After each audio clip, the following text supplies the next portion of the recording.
Olá, eu quero aproveitar este momento de flagrante protagonismo do Supremo Tribunal Federal para tecer alguns comentários sobre três tópicos a respeito dos quais eu percebo uma clara frustração, uma frequente frustração da sociedade em relação às posições e decisões do Supremo Tribunal e principalmente em relação às expectativas que a sociedade tem de sua Suprema Corte. O primeiro problema que eu constato é um problema de solução complicada, porque é o desalinhamento ideológico, filosófico, a falta de sintonia, total desarmonia entre as posições políticas do Supremo Tribunal Federal, dos seus 11 membros, e as posições majoritárias da sociedade. Nosso Supremo Tribunal ele é formado por progressistas, dado o critério das indicações de seus membros, de seus atuais 11 componentes. Foram indicados por esse perfil, e é o perfil deles. Não há ali um único, de quem se possa dizer, fulano é um liberal. Não tem. O ministro fulano é um conservador, a ministra é uma conservadora. Não tem. São todos progressistas, colocados mais à esquerda do leque ideológico. E a sociedade brasileira, nos últimos anos, andou noutro rumo, noutra direção, como mostraram claramente as eleições municipais deste ano. Então esse é um ponto sério que tem feito com que decisões tipo a solução que o Supremo deu para a reserva Raposa Serra do Sol, para a questão das células-tronco, para a questão das cotas raciais, a recente decisão envolvendo o aborto, onde 3 membros de uma das turmas do Supremo Tribunal Federal decidiram julgando um caso concreto, não é algo que tem aplicação ampla, mas decidindo um caso concreto, estabeleceram que aquele aborto, aquele crime de aborto tratado na lei penal brasileira não corresponde a um aborto praticado até o 3º mês de gravidez. Por quê? Não dá para saber. Mas os ministros dão-se até o direito de dispor sobre quando começa a vida humana. Segundo ponto, e esse com grande projeção no momento atual que estamos vivendo, é a falta de apetite, de disponibilidade, de disposição para enfrentar a questão da criminalidade entre as autoridades portadoras de cargos que lhes garantem serem julgados por prerrogativa de função pelo Supremo Tribunal Federal. O Supremo Tribunal Federal não gosta de fazer esse julgamento. Os processos se arrastam nas prateleiras, dormem até a prescrição. O que aconteceu recentemente com Renan Calheiros não teria acontecido, essa encrenca recente não teria ocorrido se não tivesse tardado 9 anos para ser recebido seu processo na condição de réu perante o Supremo Tribunal Federal. Tivesse sido julgado isso com a mínima celeridade para fazer justiça bem feita, ele não seria senador, não seria presidente do Senado e nada disso teria acontecido.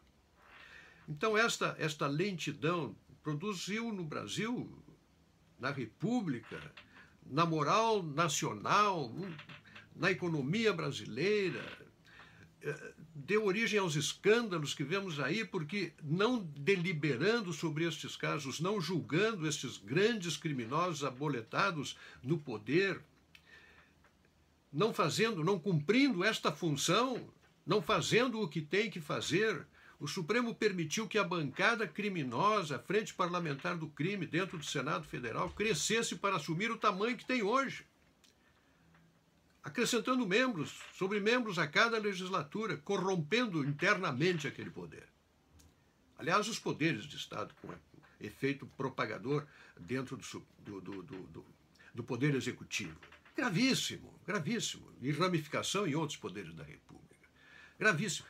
Tudo por falta de disposição para julgar criminosos de colarinho branco assentados em cadeiras do poder. Sob sua jurisdição. Jurisdição é do Supremo Tribunal Federal. O Supremo não faz. Espero que nos próximos 2 anos, pelo menos até a próxima eleição, que uma boa faxina possa acontecer, para que pelo menos na legislatura que se instala em 2019 e vai até o final de 2022, tenhamos um legislativo, uma vida política brasileira com o menor número de delinquentes. O terceiro ponto, que é um ponto também importante, com presença e repercussão no momento atual, é o fato, foi anunciado de algum modo pelo ministro Marco Aurélio numa entrevista, quando ele disse textualmente que o Supremo se encaminha para ser o poder moderador da República. Ora, poder moderador é uma função de Estado típica dos regimes parlamentaristas. No caso das monarquias constitucionais, é o papel assumido pelo monarca, pelo rei, pela rainha, e nas repúblicas parlamentaristas é a função do presidente, que não é chefe de governo. É uma função de última instância, acima dos demais poderes, para resolver exatamente o tipo de conflito que o Supremo Tribunal Federal, por exemplo, acabou de resolver. Mas o tribunal fazer isso, o STF fazer isso, produziu a consequência que vimos. Ele cumpriu a sua função,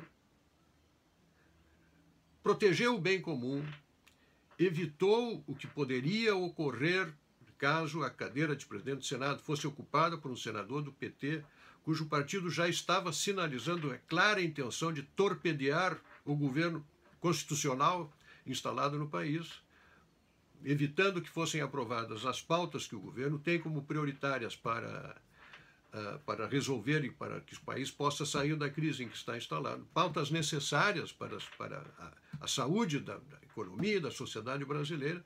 Já estava mais uma vez o PT se afileirando, se alinhando para atrapalhar e torpedear, cumprindo um papel oposicionista, ocupando aquela cadeira e com isso prejudicando o trabalho do governo. Então o Supremo fez o que tinha que fazer, protegeu o bem comum. O Brasil só pode agradecer pelo feito. Mas para fazer isso acabou comprometendo a si mesmo, desprestigiando a si mesmo como Tribunal Constitucional.